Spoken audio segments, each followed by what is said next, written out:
So this is a continuation from my last video talking about homeschooling in this new paradigm that we live in, where countries are in lockdown due to the coronavirus.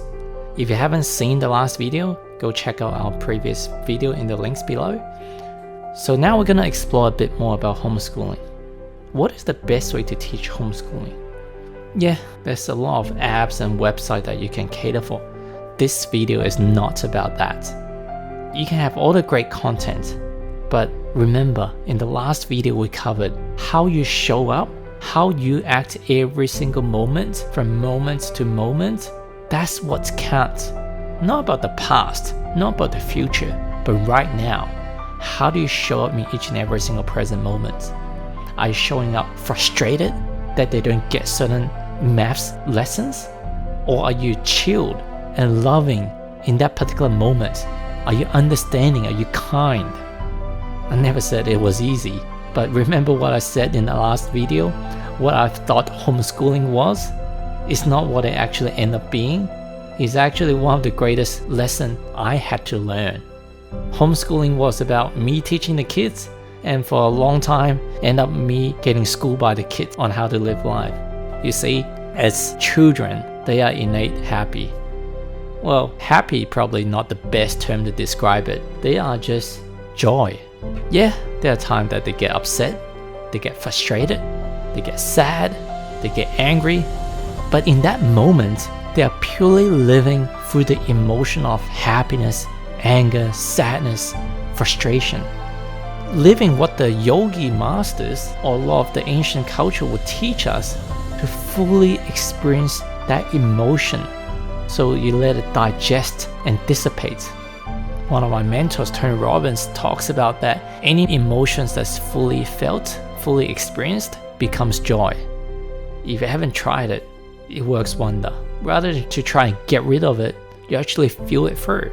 And as kids, you can see them, because they fully feel it through, there's no residual stuff lingering inside. Whereas a lot of adults, they may distract themselves with entertainment, with talking to friends, going to the gym, but because they haven't dealt with that emotional inside, and I'm not talking about intellectually giving a reason or putting a positive spin to it. I'm talking about just no logical stuff, just feel the emotion. I'm not telling you to sit in a pity party for yourself, but just feel the beautiful emotion. If you're going to watch a great movie, and let's just say you're watching the Titanic, and there's a sad part towards where Rose is saying goodbye to Leo as he's about to sink in. You wouldn't walk out of the cinema to say, oh, screw this, I don't want to see the sad parts. Or you whip out your phone or somehow to distract yourself. I don't want to watch that. Because even in the sadness, there's beauty in it.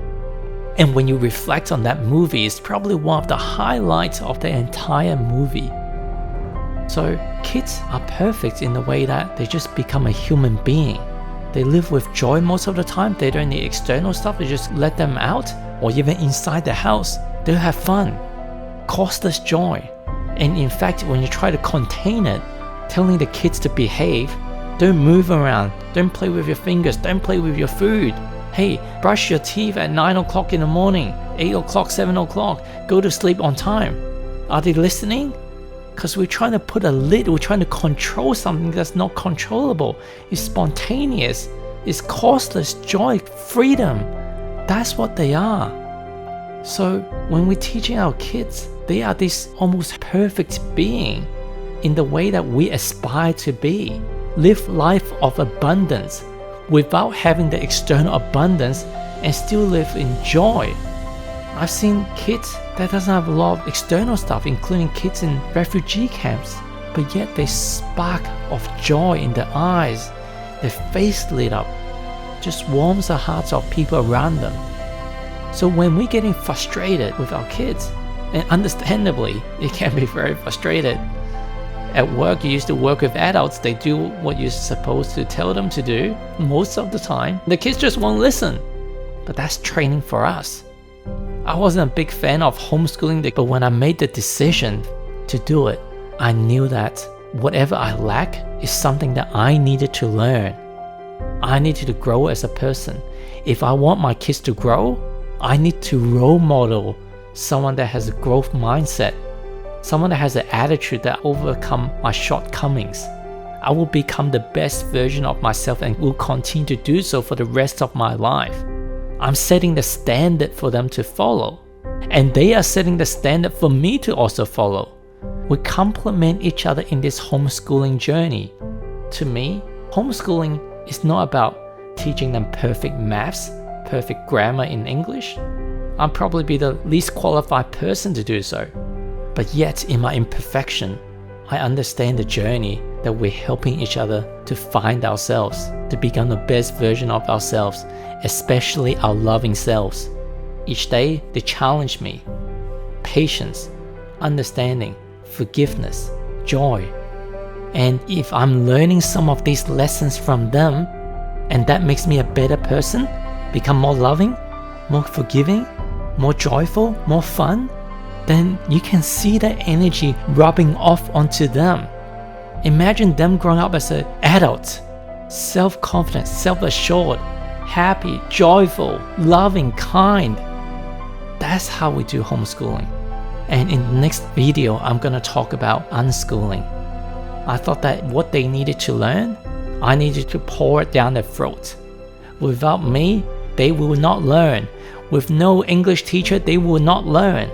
But I was wrong. In fact, I saw other homeschooling parents with the homeschooling kids. The ones that seems to be most impressive to myself are the ones that's practicing unschooling, which means that you don't teach them anything at all. I call them free-range kids.